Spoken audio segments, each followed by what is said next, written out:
Welcome, everyone, to the Predictive Playbook. This is Manny's Irish Pub Sports Betting Show, and I am very pleased to have one of my co hosts in the shop. We're going to call him his right name today, just out of respect Tony Finn. So I don't want you guys taking F and Tony, which is shown on the screen, and trying to Google it, because I promise you, you're not going to see the same face. You might not even see a face. It might end up being a mugshot or something. Right. But seriously, great to have you on board, Tony. I feel very fortunate with my week here. It's just been a period of about 2 months now where I can humbly state that I'm number one again in the NFL. I'm trying to do what you and Rob Veno and I believe Dave Koken have done, be the number one guy 2 years in a row. And I'm going to work my ass off to make that happen now that I've had the weeks that I had. But now college football really caught fire. And I'm also number one there. Granted, it's only 3 weeks, but when you're in the 68 to 75% range, and you just know things are going your way. Like in the circa, I had one of my four. I went 4-1, and was fortunate because I had the Colts. And at the very last minute, I took out Miami out of both of my lineups. Now that you can't make that up. I mean, that was just fortuitous. I had to make a choice. I made the right one.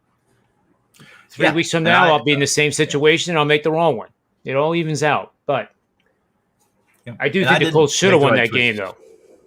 And I disagree with that wholeheartedly. But I was on Seattle, and I'll take it back. Seattle was Tennessee. But the Colts, that was a game that I stayed away from. I wouldn't have been on the Colts. See, I would have been against the Colts. But Seattle, I thought they played more. It's typical for them to let off the gas under that coaching staff. This year, I think that they'll learn a little bit from that, and they won't do that.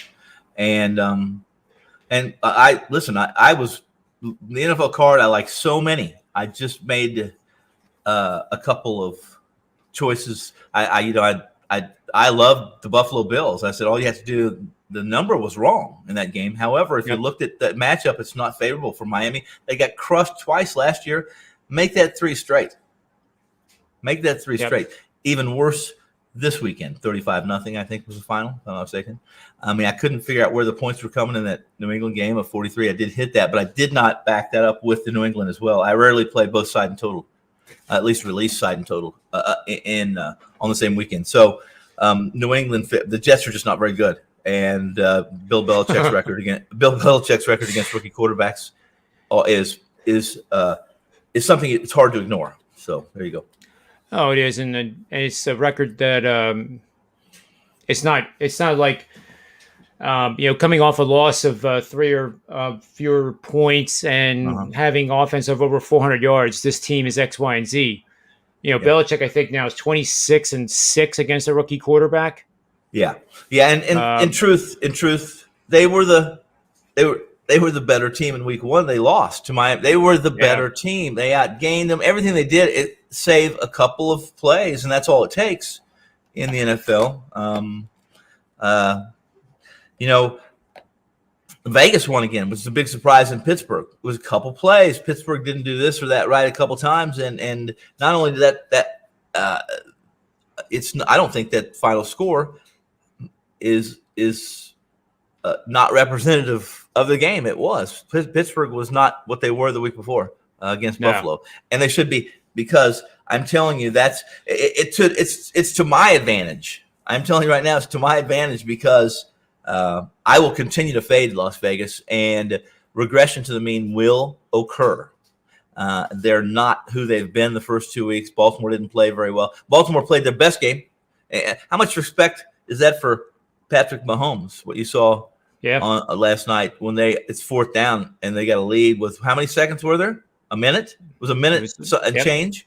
Yep. And they went for it on 4th down on their side of the field, basically their side of the field.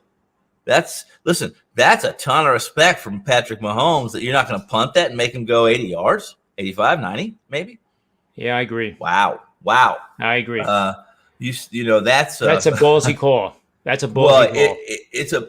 It speaks to two things. One, the respect for Mahomes, and two, wow, is Harbaugh feeling that feeling not that confident in his defense? So maybe it's just Mahomes. We'll see. Well, if they don't have the ball, they can't score. And I guess they're saying that in a 2-minute offense or even a 1-minute offense, Mahomes is probably better than all of the defenses. Yeah, especially when you only need a field goal against Butker, who is one of the top 5 kickers probably in the NFL too. So, and you just summed it up. That's why they went for it, because if they punt the ball away, the odds of him getting them in field goal range. So why not go for it? If you don't make it, maybe you can still get the ball back. I don't know how many timeouts they have, but that's probably why they went for it. I don't think they had any timeouts left, to be honest with you. But there's a lot of things to look at there. A lot of ways to look at that. Okay, so you're going to fade the Raiders now. Well, I'm going to fade. I'm not saying I'm going to fade them every week. I'm just going to say that now for regression, they'll be inflated. Let me just glance at this right now before I say what I thought I knew, and I'm wrong. And I'll just look at it so I can at least tell you where it's at and how I feel about that. And I'm going to tell you right off the bat, they're at home against who are they at home against? They're at home against Miami, and they're laying more than 3. In fact, it opened. Here's the deal: it opened at -1 at a couple shops, and Vegas is already at -4 at South Point, at Caesars here in town. They're 4.5 at Penny. That I'm telling you right now that. Wow. I'm going to look at this, but that is a recency. A lot of that's a recency bias off what happened last weekend against Buffalo when they scored 0 points at home. So it's certainly they beat New England, right? They win in New England in week 1 in New England, and then they lose 3, and then all of a sudden Vegas is 2-0 because they've beaten Baltimore and Pittsburgh. Okay, kudos. How did they beat Baltimore? More about Baltimore than it was about Vegas last week. I think you could probably argue both ways, my opinion. Well, my question is going to be, what if Ruggs is the real deal and that level of play stays where it's at or even gets better? Yeah, it will. No, Ruggs. Let me put it this way. I don't believe, I could be wrong, but if you want to use a comparison of, it is the new generation of NFL. Those are the kind of receivers that are going to get drafted. Receivers that even though they were pedestrian in college, if you're running a 4.2 40, you're going to have a chance in this NFL because of mesh schemes where you create mismatches against linebackers, underneath routes, et cetera. But Ty Hill would be a comparison to a Ruggs, so a slight in stature. But the difference right now is obviously Hill has the best quarterback, or has had during his career, in my opinion, the best quarterback in the NFL, at least one of the best 5. Mahomes. If somebody would argue that with me, I'd probably had fun with it. If I said he's the best, they could make arguments that that's not true. There's Aaron Rodgers or a couple other guys, maybe even Josh Allen, right? But that's a first time Kansas City has lost in September under Mahomes. That's right. That's what, 34 games. So that's pretty good record. And to lose that game as they did was on the road. They lose by 1, and a game that, wow. I guess let's just say that the Kansas City defense is who they listen. One of the things that I should taken into account with Kansas City and their defense, because I was on them last night. I believe when they took that early lead in the interception, I said this game could get really out of hand really fast.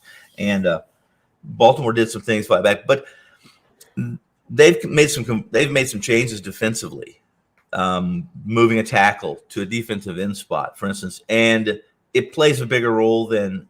It played a bigger role yesterday in an RPO. In an RPO system that Baltimore runs a lot, it's critical. And I made that. I didn't take that into consideration. And what they did was they used a ton of RPOs yesterday and went right at not at Clark, but obviously they wanted Jones, and they moved Jones from tackle to defensive end. And Jones, that's his second game ever as a defensive end, and your responsibilities as a defensive end are night and day different than they are as a defensive tackle, night and day. So kudos to Harbaugh for that. They went right at him, and some big important runs by Lamar, and he didn't fumble the ball like he did in week 1 against the Raiders. Yeah. Yeah. And I think with the Eagles, people should not think that, okay, well, this is who the Eagles are. Because there is one of the, every game once in a while has a play, maybe two, that is so pivotal. The momentum goes from, completely out the door for the one team and all on the other team. And that was this guy's becoming my new Ben Simmons, Tony. Who's this that? guy, Well, here's the problem with that. Jalen Rager. Well, he here's catches the that problem. ball. That's a touchdown if he doesn't step out of bounds, right? Well, here's the problem with that. And it's not a problem per se, but it's a perceptive problem. And that is that the more you shows you do, and the more that you pimp a Ben Simmons or the more you pimp Philadelphia players and teams, the more you become known as a homer. Well, I was on the 49ers, just to be clear. But, but you understand what I'm saying? Yeah, I do. Yeah. But I think with the Eagles, you got to watch a guy named Hargrave. And I did some research because I was really studying this game the last couple of days before it started, obviously. Uh-huh. And him and Fletcher Cox, everybody talks about Fletcher Cox. Terrific player, no ifs, ands, or buts. But Hargrave now for the last couple of years has been flying under the radar. And when you really study his body of work, the guy's amazing. And you saw it yesterday in the beginning of the game.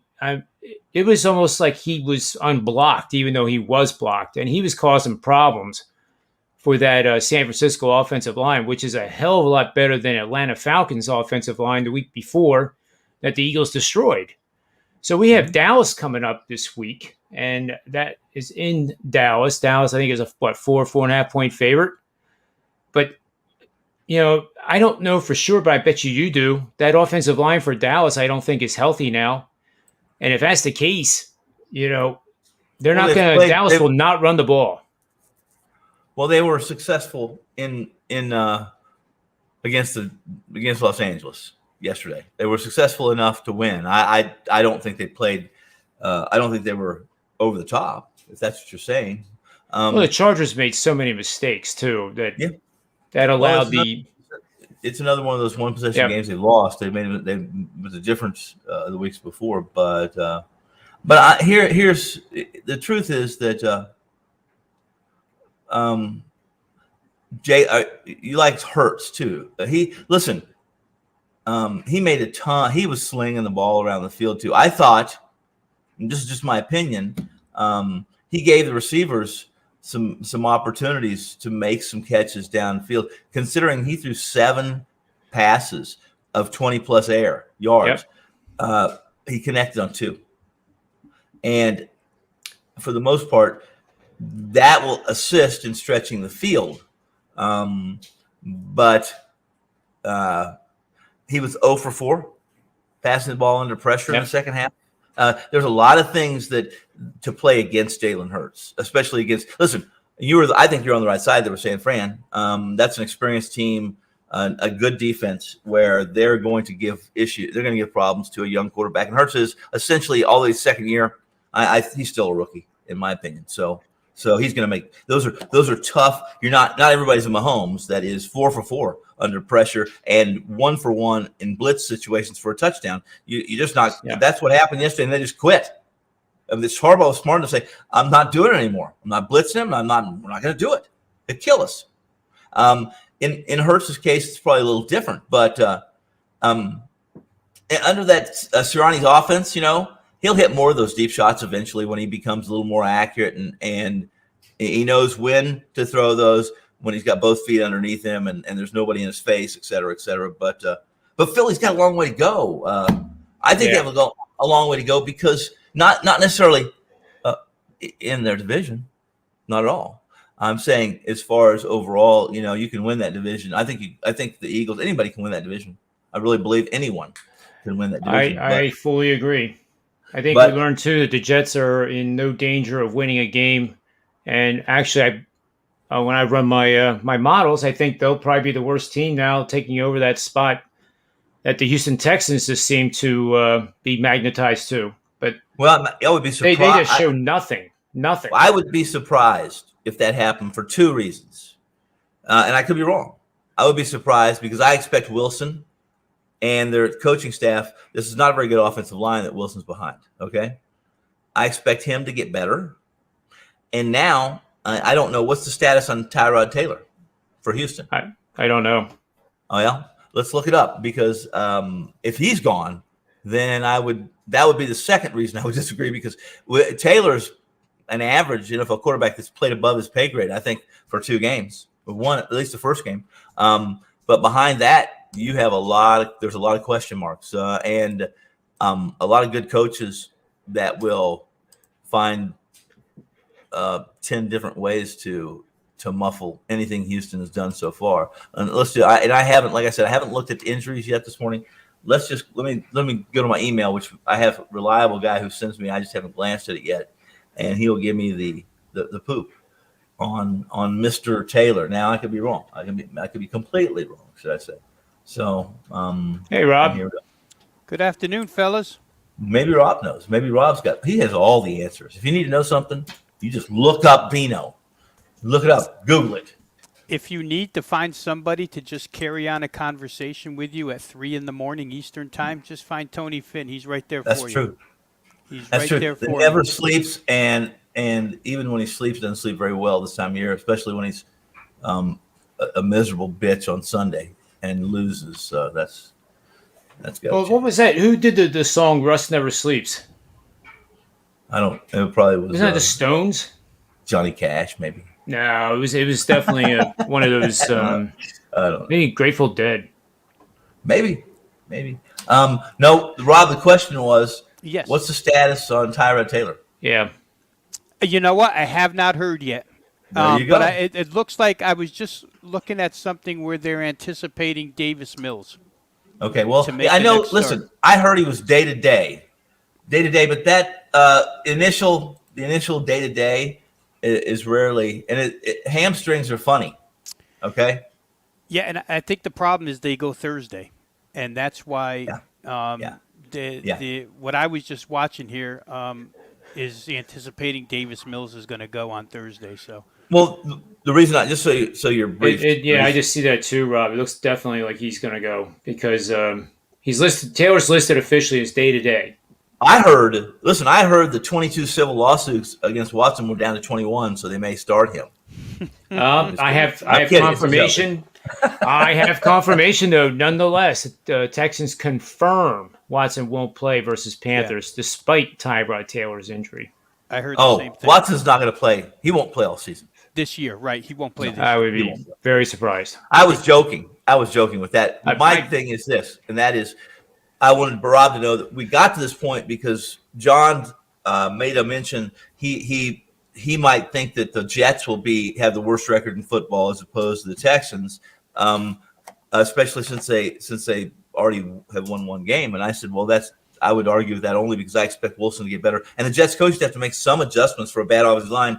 And if Taylor was out for an extended period of time, then I think I think they're probably the most offensively challenged team in football behind what would be? Who'd you say it was going to be? It was going to be Mills, right? Davis Mills? Davis Mills, Yeah. it looks like. I mean, I'm not 100% positive. If it was Sunday, we might be more up in the air, but because there's such short practice week, it's hard. Like you said, Tom, with hamstrings, They're funny. and Taylor depends on that movement so much.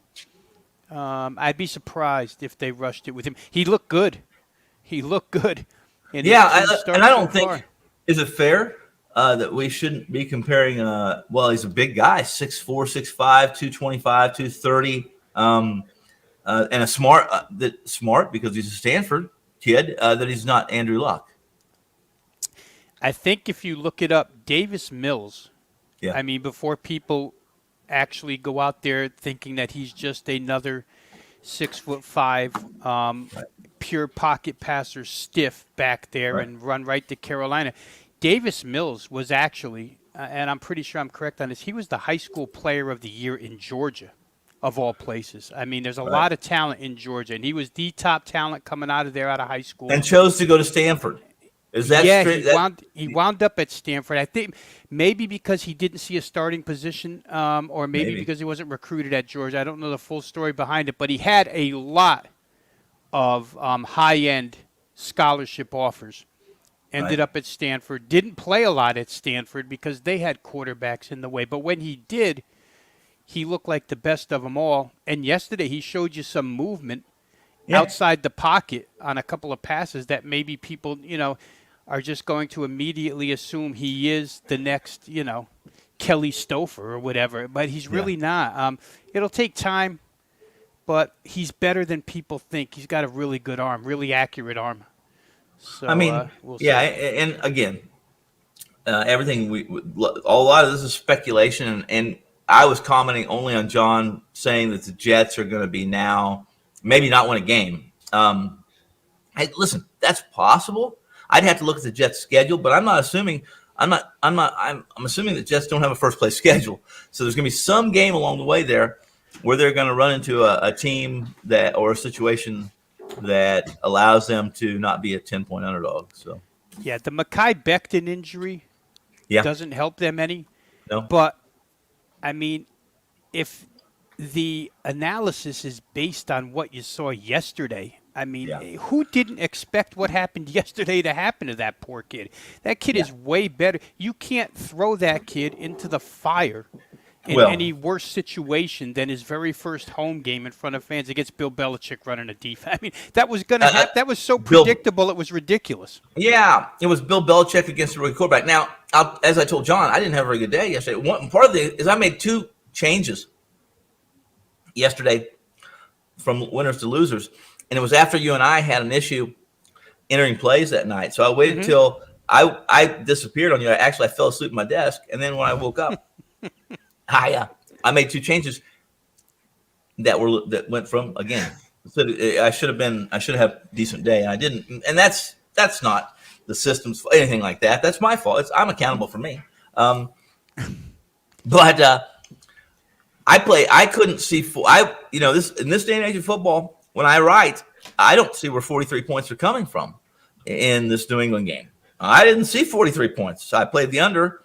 It was the total. It was the only total I played to, and it was a winner. But I really liked New England, despite the number they're laying. I really liked Buffalo. I got off Buffalo, and that was a bad desertion. So. But the number was wrong in that, guys. The number, it didn't make a whole lot of sense until you see the final score of yesterday's game. I did mention on this show, I think I mentioned that it's a horrible matchup for Miami because all you had to do is look at last year's 2 scores, And by goodness, when Miami goes to Buffalo, I don't care if Miami wins the rest of their games before that game. They're still going to be a 7 or 8 point underdog, 9-point underdog. Yeah, well, based on what Josh Allen has done the last 3 times the Buffalo's done the last 3 times they faced Miami. And it was easy. I mean, it didn't have everything to do with Tua going out early because if Tua played all 4 quarters, it was going to be basically the same result. I'll piggyback you, Tone, because when you were trying to help me fix the admin end of the Wager Talk system at 3 a.m. on Saturday morning, I was putting in a 5% play, right? That's what I was trying to enter. Right, I know. And that 5% play was Arizona, Minnesota over the total. And when I woke up, I did what you did. I didn't feel the cold water splash that you promised me, so I fell asleep. When I woke up, I put that play in and downgraded it to 4% because I had too much time to think about it. And there you go. You turn a 5 into a 4. It's still 1. Yeah, and guess what? I'm one of those that while as a business, Wager Talks makes 5%ers their top play, I tell people all the time, don't get too excited about my 5%ers. Although at my record, I have a fine record. I think I'm the number 1 profit leader in 5%ers at Wager Talk lifetime. but they're 1% more than a 4%. 1%. Right. It's not like we go from 4 to 16%. Which, and I tell people all the time, I rate these different because we have some. Not that we have mandates or anything, but I do it for the simple reason, the same reason that Wager Talk does it, because this is my livelihood. And if I feel pretty good about a game, then I'll make it the 5%. But truth, everything I play, everything I wager on, everything is the same. I pick a unit at the start of the season, and I stay with that unit, regardless of how well or how poor I've done. So I don't play a percentage, although we preach the percentage kind of thing. I don't have to because I'm already playing such a low percentage. I'll never go through. I could be horrendous. I could be blind and never lose everything that I have. But still I play everything the same. Everything the same. That's a sharp hat, John Ryan. That's a sharp hat you have on today. Well, thank you. I like that. I like that color scheme. What's it say? That Missouri hat on? Is that a Missouri hat? Does it say on the front, F and Tony? Which one do I have on? The F and Tony million. 1,000,000 times F and Tony. Yep, there it is. But before we get to our best bets here, we're going to be done in less than 10 minutes. We are. Yeah, good. All right. Because we're all busy and good. I have got to do what we got to do. But this show would not be fair, at least to me as the host, if I didn't ask you guys if you saw the shit that happened at Happy Valley. Oh. What do you mean? I saw that game. You must be talking about refereeing. Oh. Well, I see that on both sides. Listen, I was on Auburn, and I feel like, Auburn, in truth, on a neutral, not a whiteout neutral, I give some whiteout credit to some of that. Auburn beats Penn State in neutral field. They're better. They're better. All right. Well, did you see the intentional grounding call in the second quarter? That was not even close to intentional grounding. Clifford wasn't even under pressure or duress. Right. He threw it. The ball landed almost in the middle of the field. You don't have to. Here's the deal with intentional grounding. But the receiver broke off the pattern. But here's the deal. Yeah. I understand that part. But by rule, guess what? If you're not outside the pocket, if you're not outside the hash marks, and you throw a ball that there's no receiver within 20 yards, by rule, no matter where you throw it, that's intentional grounding. And right? Okay, but unless you're inside the 20. If you're inside the 20-yard line, you can listen. If you're inside the 20 line, you never see intentional grounding. Why? Because you can throw it in the stands. You're within 20 yards. Some receiver is within 20 yards no matter where you're throwing it. Almost. See. But yeah, I understand what you're saying. I wouldn't have called that, but I saw those kind of calls. But then what happened next? I don't remember. I'm sure you're going to tell me. That was first down. The first down, that play was second down. Yeah. The chain gang says it's fourth down. Franklin is arguing and pleading to get a review. Supposedly, the referees concurred. That was second down? They went 1, 2, 4. They missed the down. They completely missed the down. Well, that's pretty easy to review. It is. I mean, it's not like it's Colorado. It's not like it's Colorado, Missouri 100 years ago when 5 they didn't have review. Right. 5 downs. Right, exactly. Mm-hmm. But at the end of the day, the NCAA has come out, and it was yesterday morning, saying that they blew it. Right. Is that reviewable, John? I don't know if it was reviewable. Did they mention on the broadcast? I actually think it is reviewable. I would think so. And what made this bad was that this was an SEC group of umpires. Okay. Not that they were intentionally trying to, help Auburn, but it certainly came across that way. Like media today is all over. Well, they'll do that. That officials group. Yeah. Then you had the Auburn player makes a hit on the running back for Penn State, stands over him, straddles his body, and flexes like he's King Kong. That's supposed to be taunting, right? 15, at the NCAA level? 15. This depends. It is at the pro level, too. We saw a call yesterday at the pro level. Yeah. I don't like it at all. Listen, a Chargers game, look at what Cook did. If it wasn't for that was ridiculous. It's ridiculous. I don't like that stuff at all. But it depends on the crew, who's looking where, and what it is. It's not a consistent call. Okay, well, let me finish here, and then we'll go to best bets. But are you going to go to the Auburn bad calls? Are you going to go to the calls? The bad calls Auburn got too, because you got to give them fair shake. I think the ratio is about 8-1. Well, see, the second one seems like a homer bias. It's a bias. No. This I had a 5%er on this sucker, and I almost feel fortunate. Don't you almost feel knew I was fortunate? going to lose, and I had at least 6 pints in me, which is rare, as you guys know. So I was fired up. Mm-hmm. I was fired up. You guys would have loved me. I definitely would have loved you at that point. Yeah, I was hysterical. I don't even love me. Okay, so Bo Nix, big dude, right? Quarterback, tough guy. He's going out of bounds. The Penn State guy just puts his hands on his back, almost like trying to help him from going into the bodies of the teammates there and the chairs and everything else. And he acts like he did the biggest college football flop I've ever seen. And so you are begrudging him for doing a flop? Yes.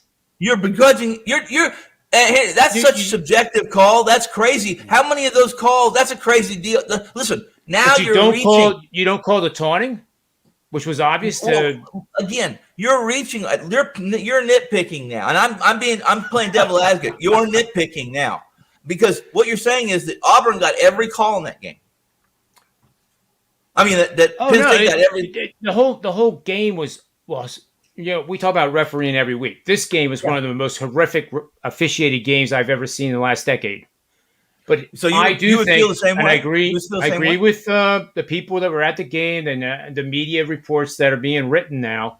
The fact that the NCAA is going to do further investigation on some of these calls. The fact that it was an SEC group of umpires at a Big Ten game. Well, that's what they always do. The visiting smells team awful. always brings them. Well, I agree, but the results smell awful. Well, you see, I watched that whole game, and I didn't see. Listen, I saw some of the things, but I see those as being. And I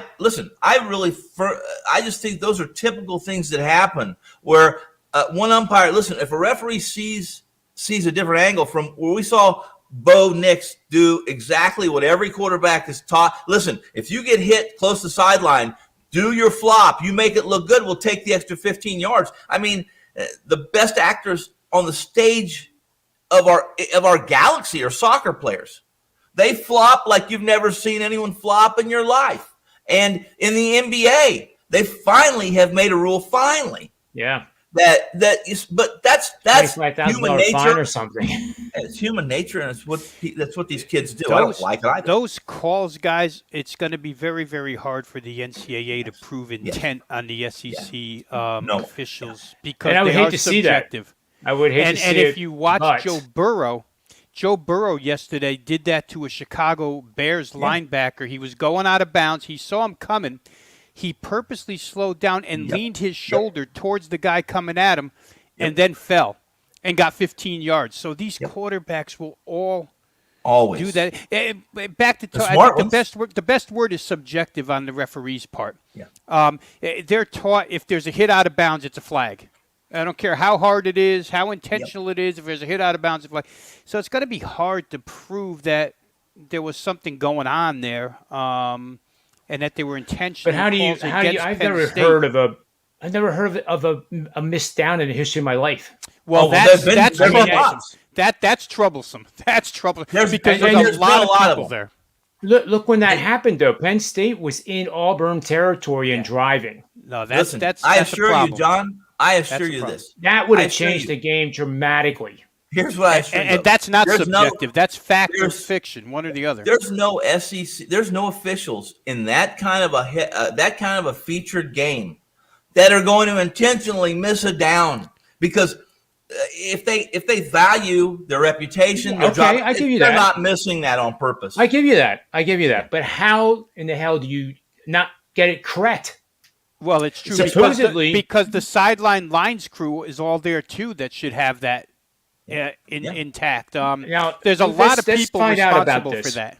Yeah, apparently this is reviewable. I don't know that for a fact, but if anybody does know, if you guys find out it is, I also was told that it was reviewed, and they had a conference among the referees, and they all concurred, and it eliminated that scoring drive. any that's chance not of a good. scoring drive. And Penn State had it going then. They had the lead already. That would have made it a 2-score lead. And by the way, Penn State, Tony, I love this. So I love having an argument with you. It's like the first one. No. Penn State it's outgained dialogue. them, 302 to 185 passing. Clifford, by the way, was 29 for 33. Was his best game ever. His best 9.2 yards per pass against this great SEC team.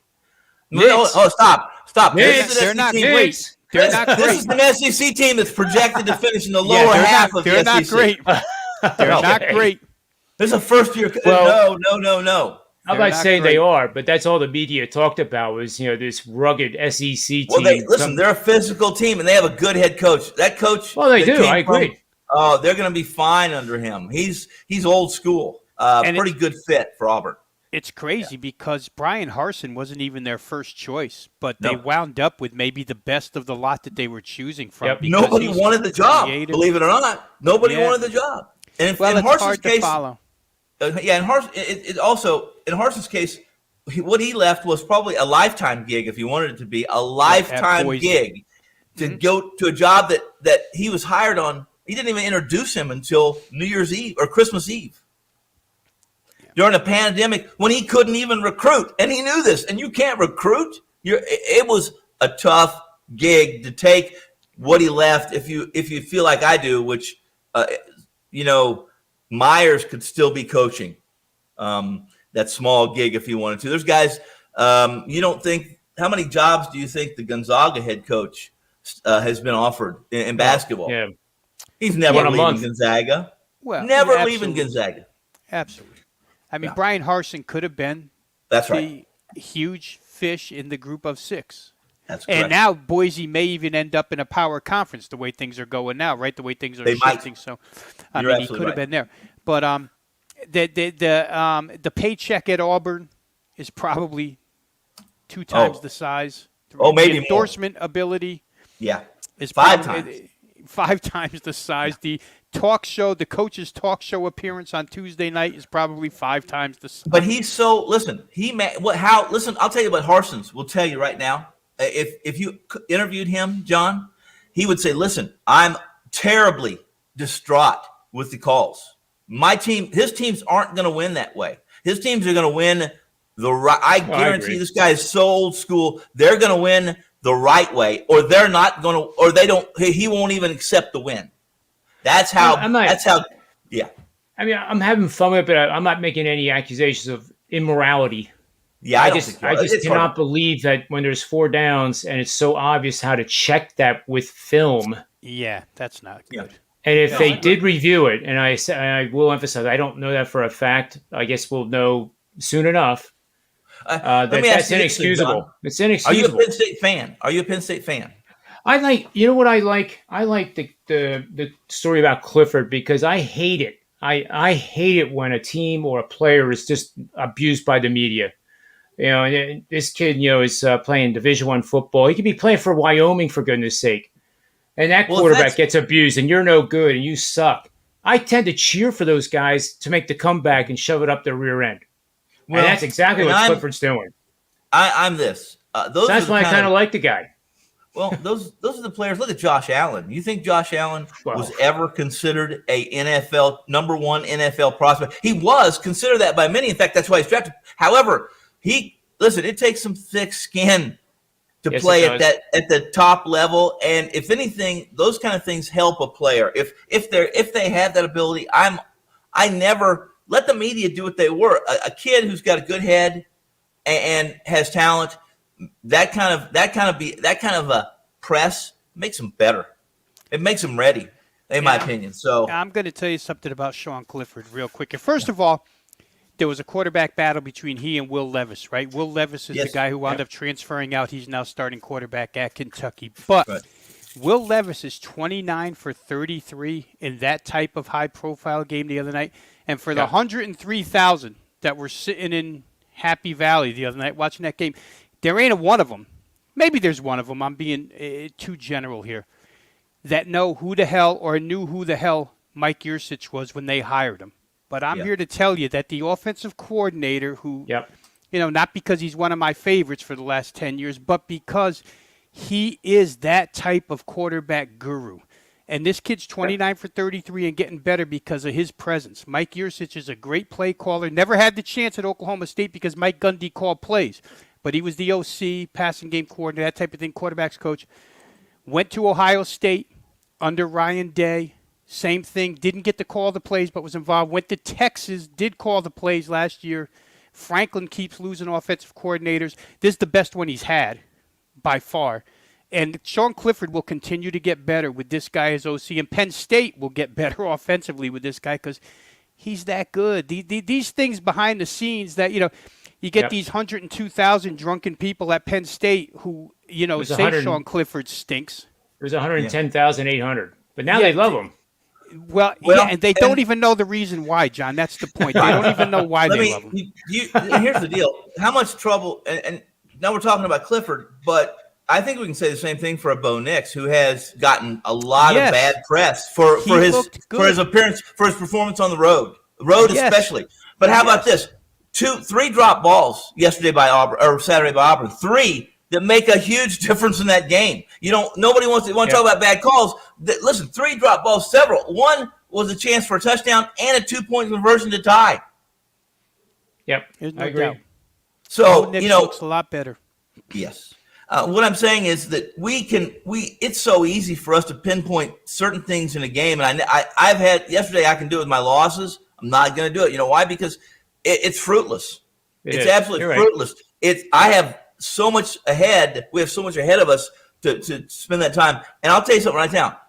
Penn State, unfortunately, and this is just my opinion, and you guys can argue this, as much as they've rebounded from a horrible Sandusky situation, a situation that could have, and I don't think they ever do it to Penn State, but in another school may have gotten a death penalty for that, where they were out of football. Got something close.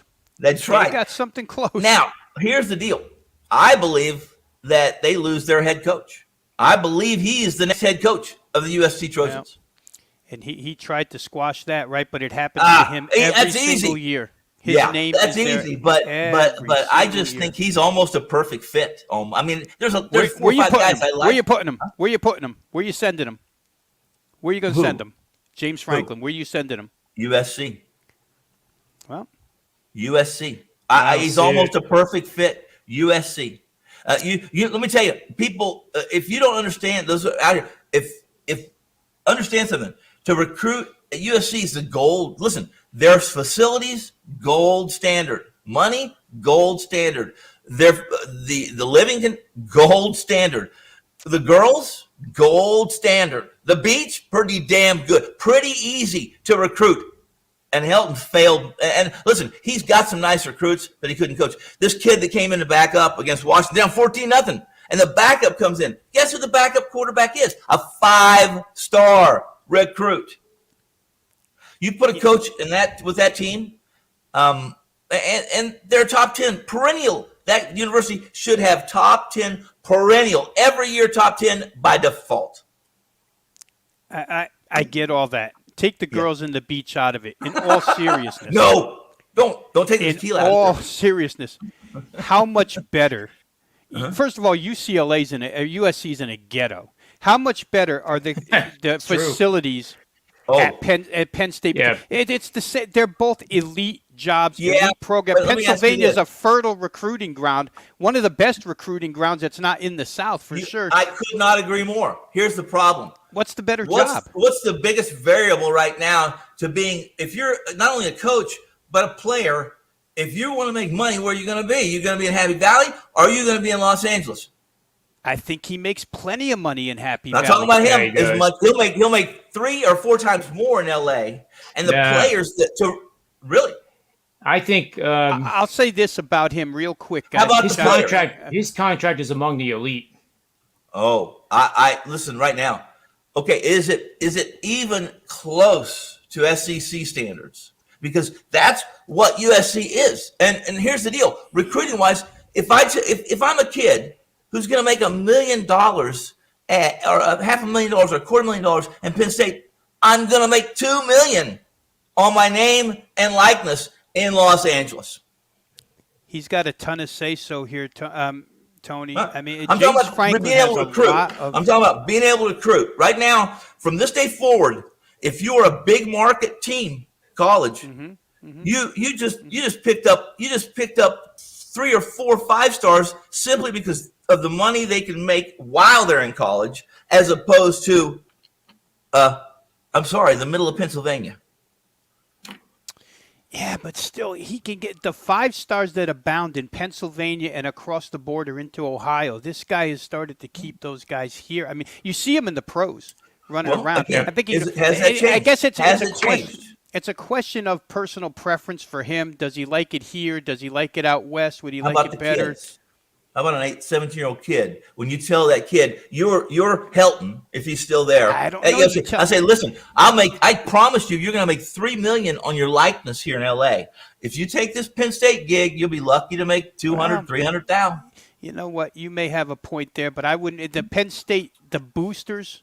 Yeah, for Penn State, wealthy. The alum are money laden. It's a wealthy, almost. I would say this to you, Penn State fans of that class are almost elitists. They got the money. James, no, not James Franklin. I won't say that, but I will say this about him real quick. The Penn State fan base 2 years ago wanted to run this guy out of town. Now, I don't know that that's – I know a lot of Penn State fans, at least 24 Penn State fans. And he gave this speech in a fit of rage a couple of years ago after the game, talking about how Penn State's not elite and we're going to be – and all this other nonsense, talking about janitors and from everything up. And they wanted him the hell out of there. Now, that could change. And when he recruits, all he has to say is – we're going to go in there. We're going to play Ohio State every single year. We're going to beat Ohio State. The Big Ten is a prestigious conference to go to. Now, yes, it is. The name and likeness image, I still think that these boosters will give these kids money. I found the answer. What's the answer? It's not reviewable. Franklin's total salary for 2018 was $4.8 million per his contract, which was set at $4.6 million. It's actually $6 million. It's actually $6 million. Yeah, $4.3 million in 2017, which raises every year. He receives a $300,000 retention bonus annually, which increases to $500,000 this season and $1 million next season. How much did Helton make? How much was Helton making with a miserable record? I wouldn't want to put up with the pressure and the shit in USC. $12 million. What comes into play? That's why he got fired too. Yeah, but that's not why he got fired. They got plenty of money. What I'm saying I'm telling you, I firmly believe it. And call me crazy, but you'll make twice as much at USC that you would make at Penn State. Twice. I mean, this guy's got daughters in school. Franklin. This is even better. This is even better. What? Franklin is owed. Where is this? By Vanderbilt? No. Vanderbilt's still paying him. This guy won in the SEC. This guy won at Vanderbilt. Franklin's from our area too, Langhorne, Pennsylvania. Penn State owes him $38 million. Here it is. Penn State coach James Franklin is currently under a 6-year contract with the team signed in 2020, which guaranteed Franklin $38.2 million. So that divided by 6 is. That's a $1 million annual loan for life insurance too. Over that's $6.5 million to be in Pennsylvania and not have to put up with the crap of USC. To Tony's question about can he recruit the same as you could recruit at USC, personally, I think he can. It's splitting hairs, but I think in his case, it's going to be personal preference because he has kids. And when you have kids and you're settled in one area of the country, do you pick them up and move them 3,000, especially when they're at that age? Where kids don't want to be. I'm not talking He's about from Langhorne, Pennsylvania. I'm not talking about a roster. I'm not talking about a roster of kids. Understand something? I'm talking about 1, 2, 3, 5. Well, you saw Micah Parsons out there yesterday for the Dallas Cowboys. How much better do you get than Micah Parsons? There was no defensive end. He's now playing defensive end. Again, we're talking about white and black, night and day, and we're talking about apples and oranges. Here's the deal. This is new. This is a new variable that comes into play for recruiting kids. It does. It's new. And I'm telling you, there are some 5-star recruits out there that are not only are they the king shit of their high school, the king shit of whatever city they're living in. No. That king shit, that ego is coming with it, and you hold it. I'm in LA. I'm just saying, I believe that wholeheartedly. And again, understand, Franklin did get a $100,000 raise this year. It cost $24 million to buy Hilton's contract out. The best, Tone, and I'm going to defend you here. I'm going to back you here. I'm not trying to argue, but I'm going to. I don't care. The best defense to your argument about name and likeness and where these kids would rather go is what USC did for Reggie Bush. Holy shit. Yes. His mother, new house, new car, new this, new so much so that they took all their trophies away. That now they're allowed legally to give all that to a player. So, yes. USC Reggie wants his Heisman back. He wants his stuff back. Yeah. Right. I want my Heisman back. Right. And so to your point, USC kids are going to get huge offers, whether or not James. But I do think that Penn State, money-wise, maybe not endorsements, but money-wise from this alumni, I could see these rich guys. Is that legal? I mean, when you mentioned that, is that legal? Right. You have to hide it behind some facade. Can a booster say, hey, listen, screw all that. Here's $5 million to come play for Penn State. I'm saying that's still not legal. I'm saying that's still a little bit. Listen, if we get to that point, have we created a nightmare? What you have to do is you have to buy a pizzeria real quick and then say that the pizzeria is endorsing you for $5 million. But there's ways around it. And then how do you justify that with the gross sales being $600,000 over the year? you do. Like I say, the SMU guy who owned the auto dealership was ahead of his time. I forget that guy's name, but that's probably what you do. You take one of your businesses. Dickerson. And James, they both got it. They all got it. Michael Carter. Yeah. Well, guys, I hate to close you out here, but close us out. I got things to do, man. Get rid of me. Close us out, man. I got a phone call. I'll give out one free pick and hit it. Okay, if you guys just want to name a team for now, because I'm running pretty late. You're going to do the Phillies. No, I'm total TDs tonight in the game. Over 2.5 plus 250. And I also would predict that someday they'll erect a statue of James Franklin on the Penn State campus. Well, will it be next to Sandusky's statue? That's the question. No, they took that one down. They took Paterno's down. So they haven't taken Ty Cobb's down. They haven't taken Ty Cobb's down yet. It changes everything when you take the statue down. I mean, it fixes everything. Okay. Yeah. It's a lot of years of good work down the drain, Joe Paterno. Well, I'll say. Oh my God, that's a shame. Well, part of that's Joe's fault. In that situation, there's blame everywhere. Some of those guys are still. Some of the administration is still in jail. In jail, yeah, and rightfully so, because in the end, they're really the ones they hit it. That hit it badly. Paterno might have done as minimal as he had to. Just go report it and then get out of the way. I think it killed Paterno. I think it killed him early. Well, I do too. I absolutely believe that. I totally do. Took the will out of him to live anymore. No doubt about it. I agree. Real quick, John, I'll give you Green Bay Packers tonight, team total, and I never do this. First half team total over 14.5 points. If they don't get to 17 by halftime, I'll be shocked. Green Bay, the team total is 14.5. I'm going to play that over for the show's best bet. Good. First half. We went 2-0 on Friday, by the way. Yeah, so I'm going to play. 64%. I'm going to do this. Oh, I'm sorry. Go ahead. You were saying something, John. No, I was just saying we're 64% again for the show. That's 31 shows. Killing it. That's not good. It's pretty damn good. Not good enough. Tony's got the Astros. No, I do. Well, that's one of my plays tonight. By the way, it is. You love the against Berea. Against Berea, 10-mile-an-hour wind going out, and Valdez 70% ground ball pitcher. Yes. He's the but I'm going to take the under 49. Let me see what the latest number is. I like the under in this football game tonight for a lot of reasons. One, because Detroit's going to – this is what Detroit's going to do. Run, and run some more. And there's a 10 to 15 mile an hour wind tonight, which automatically gives you almost a 5 to 6% traditional increase in there'll be more unders, 6% more unders than overs. wholly based on the wind. Love it. Under. I love these passionate discussions. This is good. Well, This is probably the only show you do all day where you get those, John. I'll make passionate discussion. Yeah. I'll make a passionate argument for Little Debbie's if you want me to. The other shows are 2 minute and 15 seconds or else shows, but they're actually getting a lot of views. Yeah, this one People covers like a lot it. of ground. People like it that they want to know. Did the Penn State officials suck? And I just get on the air in 30 seconds. I give them the answer, and they're on the way. If you want to know how good the Philadelphia teams are, particularly the Sixers or the Eagles, watch this show, and John will tell you how good they are.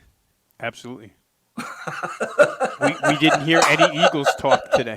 Oh, you weren't on yet. That's why. Okay. I mentioned that game may have had a different outcome if Rager does stay in bounds for that touchdown. I mean, it was a big momentum changer, I thought. And I was on San Fran, so I'm no homer. Guess what? I thought this number was wrong. How come I'm not on San Fran? Because I know this number is wrong. In fact, I think San Fran is 15 points better than Philly. It was so wrong that I was scared to bet San Fran, even though my model said that this is a really strong play.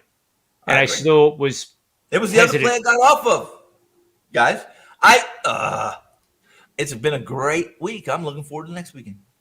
The model was right, John. The model was right. It was, and you have to trust the process. Right. And those we models know are not that very phrase. smart. And nothing against supermodels, but they're not very smart. So when you get the models that's right, all right.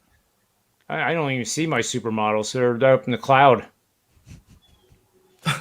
We could twist the discussion 100 different ways on this show. Oh my God! All right, guys. Thanks for your time. We'll see you tomorrow at 4. What's your free pick, John? It was over 2.5 touchdowns tonight, plus 250 For who? Detroit? Combined. Detroit and Green Bay, number of touchdowns, 2.5. 2.5 in a game number that. That's what it said. Let me double check here. You better check. I think that's the first quarter. That's Tony, send them your life savings, Tony. I'll pay 250 plus 250. All right. I misspoke. So I was excited. Okay, so oh man, I was excited.